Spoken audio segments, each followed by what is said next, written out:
Assalamualaikum warahmatullahi wabarakatuh. Anak-anak, bagaimana kabar kalian hari ini? Baik, alhamdulillahirrabbilalamin. Berbahagia sekali Ibu pada hari ini bisa hadir di tengah-tengah kalian untuk menyampaikan materi pembelajaran PPKN kelas 7 bab 2 tentang norma dan keadilan.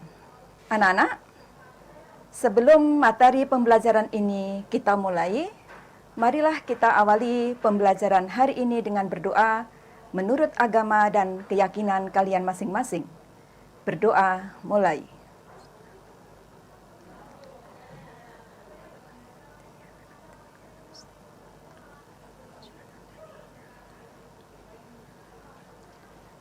Berdoa selesai. Anak-anak, pada materi hari ini, yaitu bab 2 tentang norma dan keadilan, tujuan pembelajaran kita adalah yang pertama, memahami pengertian dan macam-macam norma.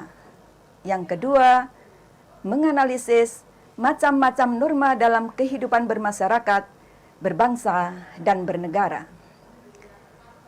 Anak-anak, ada pepatah yang berbunyi, di mana bumi dipijak, di situ langit kita junjung. Pepatah ini memberikan gambaran dengan tepat bahwa sebagai anggota masyarakat, kita berkewajiban untuk menaati norma dan hukum yang berlaku baik dalam kehidupan bermasyarakat, berbangsa, dan bernegara. Mengapa demikian, anak-anak? Ya, karena dengan menaati norma dan hukum yang berlaku, maka akan tercipta masyarakat yang aman, tentram, damai, dan sejahtera, seperti yang didambakan oleh semua orang. Kita sering menyaksikan pelanggaran norma dan hukum di tengah-tengah masyarakat. Contohnya adalah pelanggaran lalu lintas. Di kota-kota besar, kita menyaksikan kesemrawutan lalu lintas di jalan raya. Kendaraan besar dan kecil saling berebut. Tidak jarang hal ini bisa menyebabkan kecelakaan lalu lintas. Nah, pertanyaannya anak-anak, apakah kondisi yang demikian ini akan kita biarkan begitu saja? Atau bahkan kalian juga melakukan pelanggaran lalu lintas? Nah, sebagai generasi penerus bangsa, maka sudah seharusnya kalian memahami apa norma itu dan bagaimana norma itu diterapkan di masyarakat. Maka kali ini akan kita pelajari norma dan keadilan dengan harapan kalian bisa memahami dan melaksanakan norma dalam kehidupan sehari-hari. Anak-anak, apa yang kalian ketahui tentang norma? Ya, norma adalah aturan-aturan atau kaidah yang berisi perintah dan larangan yang dijadikan pedoman masyarakat dalam bersikap dan berperilaku. Di dalam masyarakat, kita mengenal 4 macam norma, anak-anak. Yang pertama adalah norma kesusilaan. Norma kesusilaan adalah peraturan hidup yang berkenaan dengan bisikan kalbu atau suara hati nurani. Contoh tidak menerapkan norma kesusilaan adalah menyontek saat ulangan. Mengapa demikian?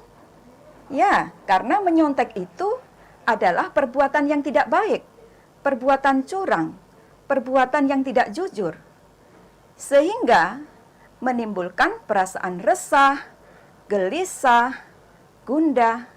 Sebaliknya anak-anak, apabila kita tidak menyontek, maka hati kita akan merasa tenang.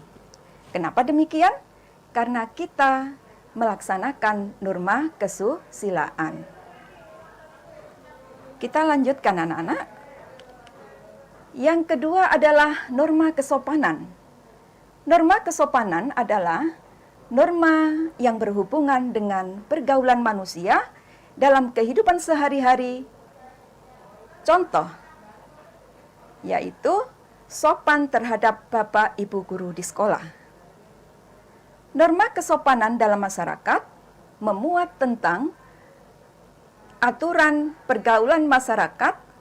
Contohnya adalah tata cara berpakaian, tata cara berbicara, tata cara berperilaku terhadap orang lain, dan sebagainya.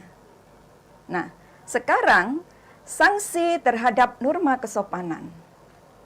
Sanksi terhadap norma kesopanan antara lain adalah berupa pengucilan, tidak disenangi, dicemooh oleh masyarakat.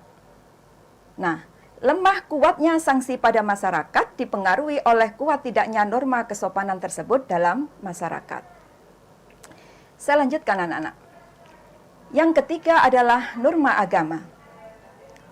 Norma agama adalah sekumpulan kaidah atau peraturan hidup manusia yang bersumber dari Tuhan Yang Maha Esa dalam bentuk kitab suci. Contoh melaksanakan norma agama adalah melaksanakan ibadah sesuai dengan agama dan keyakinan kita masing-masing. Dalam agama Islam contohnya adalah melaksanakan sholat 5 waktu, tidak berbohong, tidak mencuri, tidak korupsi. Nah, anak-anak, bagaimana apabila kita melakukan pelanggaran terhadap norma agama? Maka sanksinya adalah dosa. Kelak di akhirat kita akan masuk neraka. Sebaliknya, apabila kita melaksanakan norma agama, maka kita akan mendapatkan pahala. Kelak di akhirat kita akan masuk surga. Nah, di Indonesia kita mengenal 5 macam agama. Tentunya kalian tahu anak-anak, agama apa saja yang ada di Indonesia. Yang pertama adalah agama Islam. Yang kedua adalah agama Kristen, agama Hindu, agama Buddha, dan agama Konghucu. Norma agama di Indonesia ditegaskan dalam Undang-Undang Dasar Negara Republik Indonesia tahun 1945 pada pasal 29 ayat 1 yang berbunyi, negara berdasar atas ketuhanan yang Maha Esa. Kita lanjutkan anak-anak pada norma berikutnya, yaitu norma hukum. Norma hukum adalah peraturan mengenai tingkah laku manusia yang dibuat oleh badan-badan resmi negara yang harus ditaati. Pada hakikatnya, suatu norma hukum dibuat untuk menciptakan ketertiban dan kedamaian. Di negara Indonesia, berkaitan dengan norma hukum diatur dalam pasal 1 ayat 3 Undang-Undang Dasar 1945 yang berbunyi, negara Indonesia adalah negara hukum. Yang kedua, diatur pada pasal 27 ayat 1 Undang-Undang Dasar Negara Republik Indonesia tahun 1945 yang berbunyi, segala warga negara bersamaan kedudukannya dalam hukum dan pemerintahan dan wajib menjunjung tinggi hukum dan pemerintahan itu dengan tidak ada kecualinya. Nah, kita lanjutkan anak-anak. Di dalam masyarakat terdapat 3 kategori kepentingan yang dilindungi oleh norma hukum, yaitu kepentingan umum, terdiri atas 1.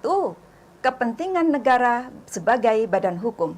Contohnya, mempertahankan diri dari serangan negara lain.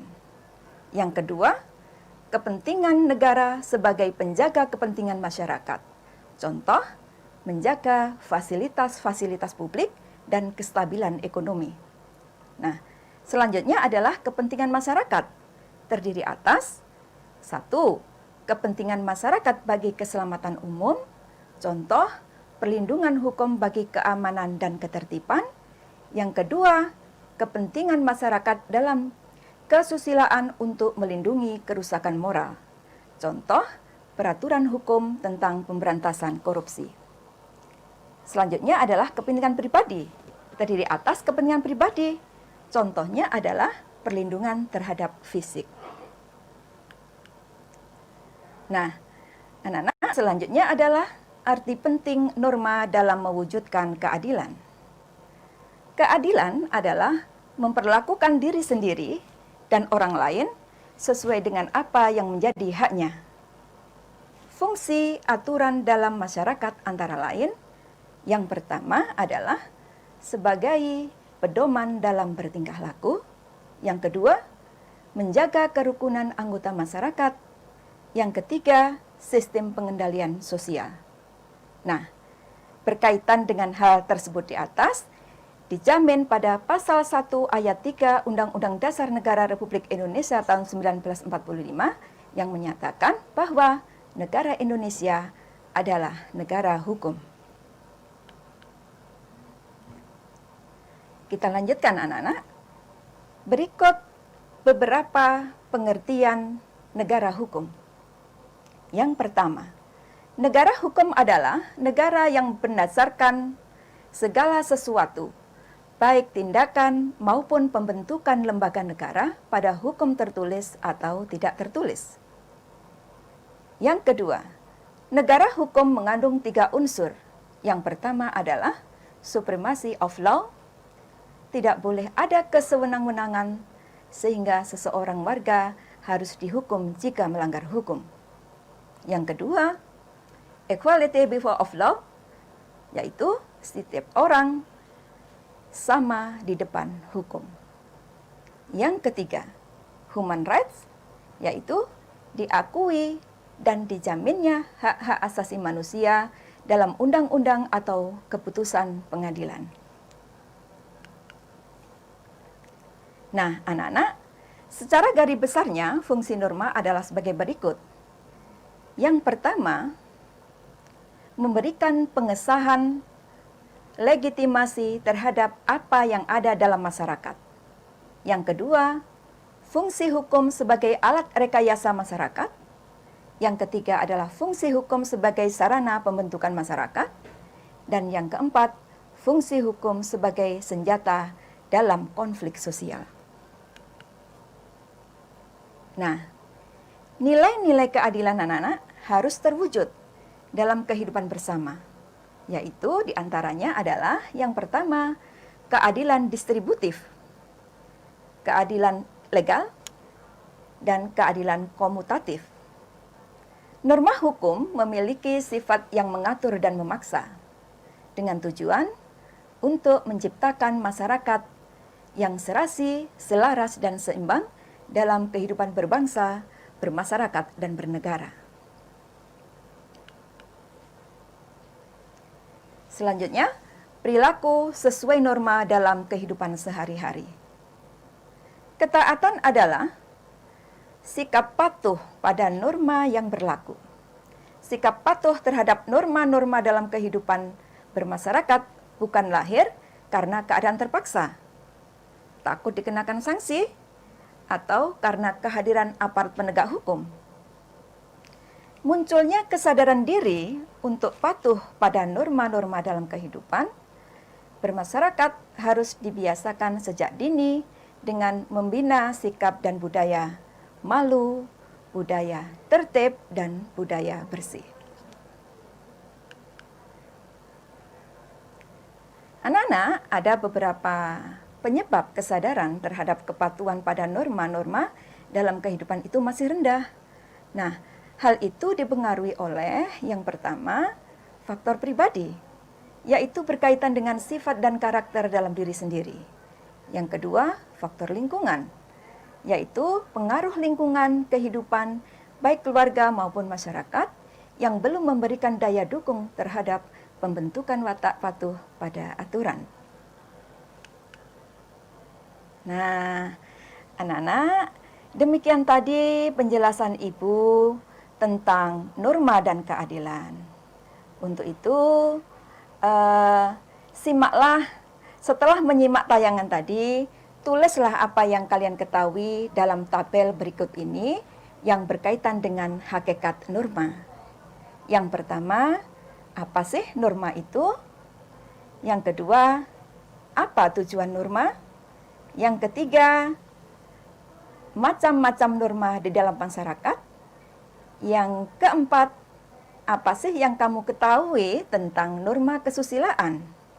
Yang kelima, apa yang kamu ketahui tentang norma kesopanan? Dan yang keenam, apa yang kalian ketahui tentang norma agama? Dan yang ketujuh, apa yang kalian ketahui tentang norma hukum.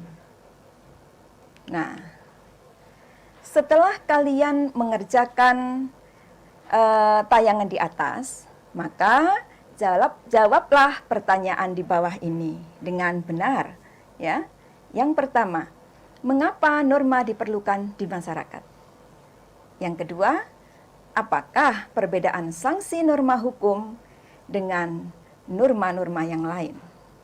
Yang ketiga, sebutkan 3 manfaat menaati norma bagi diri sendiri.